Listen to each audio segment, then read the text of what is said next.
सभी का आज के इस वीडियो में, जिसमें हम चर्चा करेंगे कि यदि दशमेश ग्रह की स्थिति आद्रा नक्षत्र में हुई तो किन प्रकार के प्रोफेशंस हम इससे जोड़ के देख सकते हैं। सबसे पहले दोस्तों, 10वां भाव हम सब लोग जानते ही है कि 10वां भाव ये कर्म स्थान है। हमारे द्वारा इस जीवन काल में किए जाने वाले कर्मों को 10वां भाव दर्शाता है। और दशमेश ग्रह वो होता है जो 10वें भाव का मालिक ग्रह होता है।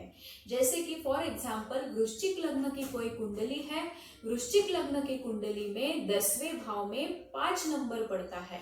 5 नंबर यानी कि सिंह राशि। अभी सिंह राशि के राशि स्वामी है सूर्य ग्रह, तो वृश्चिक लग्न के लिए दशमेश ग्रह हो जाएंगे सूर्य ग्रह। इस प्रकार से हमें दशमेश ग्रह देखना होता है। आज इस वीडियो में हम लोग चर्चा करेंगे कि ये दशमेश ग्रह यदि आद्रा नक्षत्र में उनकी स्थिति बनी तो किस प्रकार के प्रोफेशंस हम इससे जोड़ के देख सकते हैं। तो जो नक्षत्र है इस पे मैंने ऑलरेडी वीडियो बनाया है, आप चाहे तो उसे देख सकते हैं। आज इस वीडियो में आद्रा नक्षत्र के बारे में हम लोग जानेंगे कि आद्रा नक्षत्र ये इसकी जो ऊर्जा है ये बहुत ही एक्सट्रीम और इंटेंस ऊर्जा है। जैसे कि देखो, अभी कुछ समय पहले बहुत ही अच्छा चल रहा था, मौसम एकदम साफ था और कुछ ही घंटों में, कुछ ही मिनट में पूरा जो घने बादल है वो छा गए, तूफान आ गया, एकदम से बिजली तड़कने लगी, जोर से बारिश शुरू हो गई और बड़े बड़े जो पेड़ पौधे हैं वो रास्तों पे गिर गए। तो इस प्रकार की ट्रांसफॉर्मेटिव ऊर्जा इस नक्षत्र की है। ट्रांसफॉर्मेशन को बेसिकली ये नक्षत्र शो करता है। तो यदि दशमेश ग्रह की स्थिति आद्रा नक्षत्र में हुई तो जो दोस्तों आपका वर्क प्रोफाइल ही ऐसा हो सकता है कि चाहे फॉर एग्जांपल आप किसी इमरजेंसी सर्विसेज से जुड़े हैं कि जहाँ पे कभी भी कॉल आया तो आपको जाना पड़ सकता है। जैसे कि आप उस एक फैक्ट्री में है जहाँ पे दवाइयाँ बनती है, तो जब समझो आप उधर प्रोग्रामिंग का काम करते हैं तो रात को आप अच्छे से घर पे सोए हैं और आपको कॉल आ गया कि उधर की जो मशीन है जिससे ये मैन्युफैक्चरिंग होती है उस पर खराबी आ गई, तो कभी भी आपको उठ के जाना पड़ सकता है। या फिर समझो आप पत्रकार है, आप जर्नलिज्म से जुड़े कुछ प्रोफेशन में हैं, आपको पता चला कि कहीं पे एकदम से बारिश आ गई, लोगों के घर पे पानी घुसा हुआ है, तो आपको जाके रिपोर्टिंग करनी है। तो इस प्रकार का वर्क एनवायरनमेंट आपका हो सकता है। यहाँ पे स्टेबिलिटी नहीं है, ये ट्रांसफॉर्मेशन को इस नक्षत्र की ऊर्जा शो करती है। दोस्तों, हम आद्रा नक्षत्र में है। आद्रा नक्षत्र ये मिथुन राशि के एकदम बीच में है। It is in the heart of Gemini sign, तो बिल्कुल मध्य में ये नक्षत्र पड़ता है। और मिथुन राशि तो हम सब लोग जानते हैं कि it is the sign of communication. मिथुन राशि यानी कि कम्युनिकेशन। तो बहुत ही अच्छे मोटिवेशनल स्पीकर्स, अच्छे वक्ता हम इस पोजीशन से देखते हैं। यदि दशमेश ग्रह की स्थिति आद्रा नक्षत्र में हुई, स्पेसिफिकली यदि वो बुध ग्रह ही है, बुध ग्रह ही दशमेश होकर आद्रा नक्षत्र में स्थित है, तो कम्युनिकेशन को ये नक्षत्र दर्शाता है। They make very good communicator, अच्छे वक्ता हम इससे देखते हैं। वो कहा गया है दोस्तों कि वक्ता दश सहस्त्रेषु, संस्कृत में एक सुभाषित है जिसमें कहा गया है कि वक्ता 10 सहस्त्रेषु, यानी कि 10,000 में एक वक्ता होता है। देखिए, बहुत से लोग बहुत ज्ञानी होते हैं, उनको बहुत सी चीजें पता होती है, पर जब 4 लोगों के सामने बात करने की बात आती है तो वो नहीं कर पाते, वो स्किल उनमें नहीं होता। तो कम्युनिकेशन ये बेसिकली एक स्किल है। तो यदि दशमेश ग्रह की स्थिति बहुत ही डिग्निफाइड इस नक्षत्र में हुई तो अच्छे कम्युनिकेटर हम इससे देखते हैं। और कम्युनिकेशन के बहुत से माध्यम है, सब माध्यम इस नक्षत्र के, इस राशि के अंतर्गत आते हैं। जैसे कि जर्नलिज्म से जुड़े आप किसी बिजनेस में है, मीडिया पर्सन है, या फिर आप अच्छे राइटर हो, अच्छे पोएट हो, अच्छे नोवेलिस्ट हो, वो भी हम इस पोजीशन से देख सकते हैं। मैंने बहुत से ऐसे लोग देखे हैं कि जो म्यूजिक इंडस्ट्री से जुड़े हैं, या तो उनका असेंडेंट आद्रा नक्षत्र में है, उनका चंद्रमा आद्रा नक्षत्र में है, शनि ग्रह आद्रा नक्षत्र में है, या फिर दशमेश ग्रह भी आद्रा नक्षत्र में स्थित है। तो बहुत से म्यूजिशियंस भी मैंने इस पोजीशन से देखे हैं, क्योंकि music is nothing but the communication, ये हमारे जो इमोशंस है ये व्यक्त करने का एक जरिया है, एक तरीका है म्यूजिक यानी कि। बहुत से म्यूजिशियंस हम इससे देखते हैं, अच्छे इंस्ट्रूमेंटल म्यूजिक जो लोग बजाते हैं जैसे कि गिटार है, शहनाई है, पियानो है, जो भी है, तो इंस्ट्रूमेंटल म्यूजिक प्लेयर्स भी हम इस पोजीशन से डेफिनेटली देख सकते हैं।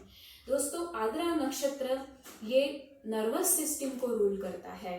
तो नर्वस सिस्टम से जुड़े प्रोफेशन में जो लोग हैं जैसे कि न्यूरो सर्जन्स है, साइकेट्रिस्ट है, साइकोलॉजिस्ट है, काउंसलर्स है, एस्ट्रोलॉजी से जुड़े क्षेत्र में हैं, तो ये भी हम इस पोजीशन से देख सकते हैं। जो लोग लॉजिक से जुड़े कुछ कार्यों में है जैसे कि कंप्यूटर प्रोग्रामर है, आईटी इंडस्ट्री से जुड़े हैं, मैथमेटिशियंस है, ये भी हम इस पोजीशन से देख सकते हैं। राहु ग्रह इलेक्ट्रॉनिक्स को दर्शाता है, मॉडर्न डे टेक्नोलॉजी को दर्शाता है।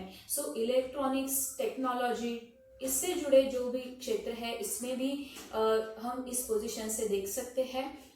जैसे कि जो लोग सोशल मीडिया का यूज़ करते हैं, यूट्यूबर है, ये भी हम इस पोजीशन से देख सकते हैं। ऑनलाइन कुछ काम में है, टेक्नोलॉजी से रिलेटेड बिजनेस भी हम इस पोजीशन से देख सकते हैं। दोस्तों, यदि दशमेश ग्रह का इन्वॉल्वमेंट अष्टम भाव से होता है, समझो दशमेश होके कोई ग्रह आद्रा नक्षत्र में अष्टम भाव में स्थित है, तो रिसर्च से जुड़े क्षेत्र भी हम इससे देख सकते हैं। अच्छे साइंटिस्ट या फिर रिसर्च से रिलेटेड क्षेत्र जैसे कि एस्ट्रोलॉजी हम इस पोजीशन से देख सकते हैं। दोस्तों, इस नक्षत्र की जो ऊर्जा है वो स्पेसिफिकली ये नक्षत्र की ऊर्जा और मिथुन राशि, ये दोनों भी बिजनेस के लिए ज्यादा सूटेबल है, क्योंकि यहाँ पे स्टेबिलिटी नहीं है। जैसे कि हमने डिस्कस किया कि ये ट्रांसफॉर्मेटिव एनर्जी इस नक्षत्र की है और इन लोगों का अपना एक तरीका होता है काम करने का, तो इसीलिए किसी के अंडर काम करना ये ज़्यादा पसंद नहीं करते। बिजनेस के लिए ये नक्षत्र की ऊर्जा ज़्यादा सूटेबल है। पर यदि नौकरी में भी आप है तो जैसे कि हमने पहले डिस्कस किया कि इमरजेंसी से रिलेटेड कुछ सेवाओं में आप हो सकते हैं कि जहाँ पे आपको कभी भी जाना पड़ सकता है, चाहे वो दिन का समय हो, रात का समय हो, कोई त्योहार हो, वो मैटर नहीं करता, आपको कॉल आ गया तो आपको तुरंत जाना पड़ सकता है। तो इस प्रकार के ट्रांसफॉर्मेटिव वर्क प्रोफाइल आपका हो सकता है। दोस्तों, इस नक्षत्र के साथ ये भी देखा गया है कि आपका गांव छोड़ के, आपका शहर छोड़ के, जहाँ पे आप पले बढ़े वो छोड़ के आपको दूसरी जगह जाके बसना पड़ सकता है, क्योंकि अच्छी अपॉर्चुनिटीज शायद आपको आपके गांव में ना मिल पाए। तो अपॉर्चुनिटीज की तलाश में, अच्छे इनकम की तलाश में दूसरे गांव में जाके बस जाना, ये भी इस पोजीशन से बहुत ही आम बात है। अभी आद्रा नक्षत्र, दशमेश ग्रह आद्रा नक्षत्र में स्थित हो, ऐसा एक एग्जाम्पल के तौर पे देखा जाए तो वो है बिस्मिल्लाह खान जी। तो बिस्मिल्लाह खान जी की कुंडली में शनि ग्रह दशमेश होके द्वितीय भाव में आद्रा नक्षत्र में स्थित था। तो हम सब लोग जानते हैं कि जब वो शहनाई बजाते थे तो ऐसा लगता था कि वह शहनाई के माध्यम से वही बात कर रहे हैं। तो it is the sign of communication, ये पहले ही हमने डिस्कस किया। तो इस प्रकार का आपका एनवायरनमेंट हो सकता है। दोस्तों देखिए, ट्रांसफॉर्मेशन तो उनके भी जीवन में बहुत थे। हालांकि शहनाई की जो शिक्षा थी वो उन्हें अपने परिवार से ही मिली। उनके परिवार में उनके पिता, चाचा, मामा सब लोग शहनाई बजाते थे, पर उनकी जो मेहनत थी, उनके जो निरंतर प्रयास थे, इस नक्षत्र की जो शक्ति है वो है यत्न शक्ति, यानी कि पावर ऑफ एफर्ट्स। शिक्षा तो उनको प्राप्त हुई, पर उनकी खुद की 30-35 साल की तपस्या रही है। हर रोज 6 घंटा वो रियाज किया करते थे। तो कंसिस्टेंसी जो है, एफर्ट्स में जो कंसिस्टेंसी है वो बहुत ही मायने रखती है। इस नक्षत्र की ऊर्जा ही ऐसी है, यत्न शक्ति यानी कि पावर ऑफ एफर्ट्स। यदि आपके प्रयासों में, आपके एफर्ट्स में कंसिस्टेंसी है तो किस ऊंचाई तक ये नक्षत्र की ऊर्जा लेके जा सकती है, इसका उदाहरण है बिस्मिल्लाह खान जी।